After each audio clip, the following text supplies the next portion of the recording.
Good morning. Greet in Jesus name. ഞാൻ കഴിഞ്ഞ ദിവസം പറഞ്ഞായിരുന്നു, സഭയിൽ നമ്മളായിരിക്കുന്ന സഭകളിൽ എൻ്റെ ലീഡർഷിപ്പിൽ നിങ്ങൾക്ക് വലിയ ഉത്തരവാദിത്വമുണ്ട്. കർത്താവ് ഏൽപ്പിച്ചിരിക്കുന്ന ഉത്തരവാദിത്വം എന്താണെന്ന് 1 പത്രോസ് 5:1 വരെ വായിച്ചു കേൾപ്പിക്കുക. 1 Peter chapter 5 verse 1, 5:1. ഒരു സഹശ്രേഷ്ഠനും എൽഡർ എന്നാണ് ഇംഗ്ലീഷ് പേരുണ്ട്, കോ എൽഡർ, ക്രിസ്തുവിൻ്റെ സഹനങ്ങളുടെ ദൃക്സാക്ഷിയും വെളിപ്പെടാനിരിക്കുന്ന മഹത്വത്തിൻ്റെ പങ്കുകാരനും എന്ന നിലയിൽ ഞാൻ നിങ്ങളുടെ ഇടയിലെ ശ്രേഷ്ഠന്മാരെ ഉപദേശിക്കുന്നു. നിങ്ങളുടെ ഇടയിലെ എൽഡേഴ്സിനെ, ചർച്ചിൻ്റെ ചാർജുള്ള കർത്താവ് ഏൽപ്പിച്ചിരിക്കുന്ന എൽഡേഴ്സിന് പത്രോസ് കൊടുക്കുന്ന ഒരു ഉപദേശമാണ്, ലെറ്ററാണ് ഈ വായിക്കുന്നത്. നിങ്ങളെ ഏൽപ്പിച്ചിരിക്കുന്ന ദൈവത്തിൻ്റെ അജഗണത്തെ പരിപാലിക്കുവിൻ. നിങ്ങളെ ഏൽപ്പിച്ചിരിക്കുന്ന, നിങ്ങളുടെ അജഗണത്തെ അല്ല, ദൈവത്തിൻ്റെ. ആൾക്കാർ പല ലീഡേഴ്സും, ഞങ്ങളുടെ സഭയിൽ, എൻ്റെ സഭയിൽ, എൻ്റെ ആളുകൾ, നോ, അതേ തെറ്റ്. നിങ്ങളുടെ ആളുകളല്ല, ദൈവത്തിൻ്റെ. ഞാൻ ചെയ്യുന്നത്, നമ്മൾ അറബി രാജ്യങ്ങളിൽ ചെല്ലുമ്പോൾ, സ്ഥലങ്ങളിൽ ചെല്ലുമ്പോൾ കാണാം, അവിടെ ഒട്ടകങ്ങളൊക്കെ ആയിട്ട്, ആടുകളുമായിട്ട് ഈ ഇടയന്മാർ ഇങ്ങനെ കുന്നുകൊണ്ട് കയറി പോകുന്നതാണ്. അവരെ ഇതാലത്ത് ഏൽപ്പിച്ചിരിക്കുന്നത്, അവർക്കൊരു ഇടയനുണ്ട്. അദ്ദേഹത്തിന് പറ്റാത്തതുകൊണ്ടാണ് അദ്ദേഹം ജോലിക്കാരെ വെച്ചിട്ട് ഏൽപ്പിക്കുക. പക്ഷെ അദ്ദേഹത്തിന് ഡയറക്ഷൻ എപ്പോഴും കാണും, അല്ലെങ്കിൽ ഒരു കൺട്രോൾ, അവരുടെ ഒരു ശ്രദ്ധ എപ്പോഴും കാണും. അതോ ഈ ആട്ടിടയെന്ന് സൗകര്യമുള്ള പരമ്പരത്തിനെ പിടിച്ച് കണ്ടിക്കുക, അല്ലെങ്കിൽ കശാപ്പ് ചെയ്യുക, കറി വെക്കുക, കഴിക്കുക, അല്ലെങ്കിൽ അതിനെല്ലാം അടിക്കുക, ഉപദ്രവിക്കുക, തോന്നിയ പോലെ. നോ, അത് തന്നെ ഇവിടെ വെച്ച് ദൈവത്തിൻ്റെ അജഗണത്തെ ഓർത്തോണം. നമ്മുടെയല്ല, എൻ്റെയല്ല, പിന്നെ ദൈവത്തിൻ്റെ, നിങ്ങളെ ഏൽപ്പിച്ചിരിക്കുന്ന. അപ്പോൾ തൽക്കാലത്തേക്ക് ഏൽപ്പിച്ചേക്കുക. എന്തിനാ? അതാ നിങ്ങളെ ഏൽപ്പിച്ചിരിക്കുന്ന ദൈവത്തിൻ്റെ അജഗണത്തെ പരിപാലിക്കുവിൻ.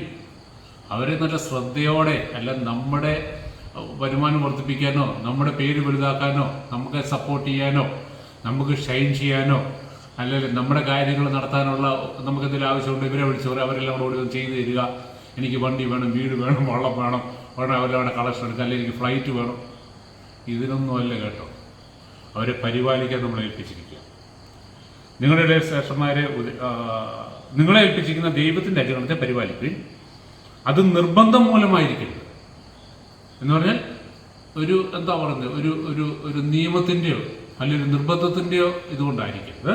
പിന്നെ ദൈവത്തെ പ്രതി സന്മനസ്സോടെ ആയിരിക്കണം. കർത്താവ് ഏൽപ്പിച്ചതാ, ഞാനിത് സന്തോഷത്തോടെ ചെയ്യും, എനിക്കതിനകത്തൊരു ബുദ്ധിമുട്ടുള്ള ഒരു ഭാരമില്ല. അത് നിർബന്ധം. ദൈവത്തെ പ്രതി സന്മനസ്സോടെ ആയിരിക്കണം, ലാഭേച്ഛയോടെ ആയിരിക്കരുത്. ഇതുകൊണ്ട് 5 പൈസയുടെ പ്രോഫിറ്റ് ഞാൻ ആഗ്രഹിക്കുക പോലും ചെയ്യരുത്, പ്രതീക്ഷിക്കരുത്.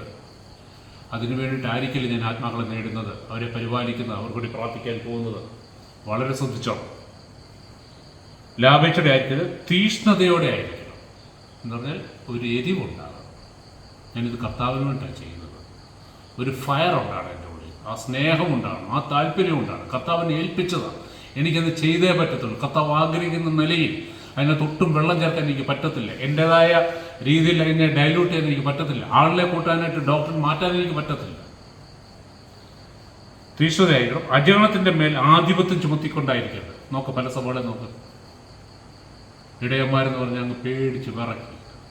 എന്തുകൊണ്ടാണ്? അവരൊരു സോൾ പവർ ഇവരുടെ മേൽ അങ്ങ് സോൾ പവർ വെച്ചിട്ട് ആധിപത്യം പുലർത്തുക. ഭയങ്കര കമാൻഡിങ് ദേവാസന്മാർക്കെതിരെ ആർക്കൊന്നും പറയാൻ പറ്റത്തില്ല. അല്ല, അവർ തെറ്റുണ്ടാലും മിണ്ടായിരുന്നോണം, അല്ലെങ്കിൽ നിങ്ങൾക്ക് ദ്രവത്വം ഉണ്ടാകും, നിങ്ങൾ നശിച്ചു പോകും.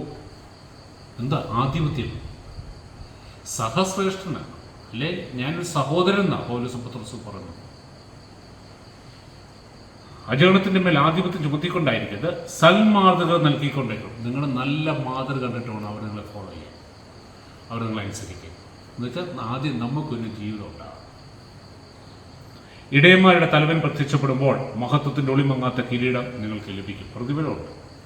ഇടയന്മാരുടെ തലവൻ എന്നുവെച്ചാൽ പ്രധാന ഇടയൻ യേശു ക്രിസ്തു, ബാക്കി ഏൽപ്പിച്ചിരിക്കുക.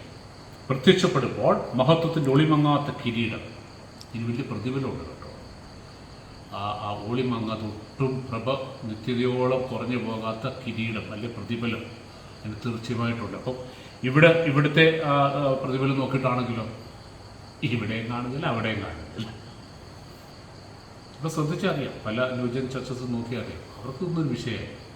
അവരുള്ളി തിങ് സഭ വലുതാക്കണം, പേര് വലുതാക്കണം, ഇൻകം കൂട്ടണം. അതിന് വേണ്ടിയിട്ട് ഏത് എക്സ്റ്റെൻറ്റ് വരും വളരെ ശ്രദ്ധിക്കണം. പരിശുദ്ധാത്മാവിൻ്റെ സഹായത്തോടെ ഗ്രോ സ്പിരിച്വലി. കർത്താവ് സഹായിക്കട്ടെ.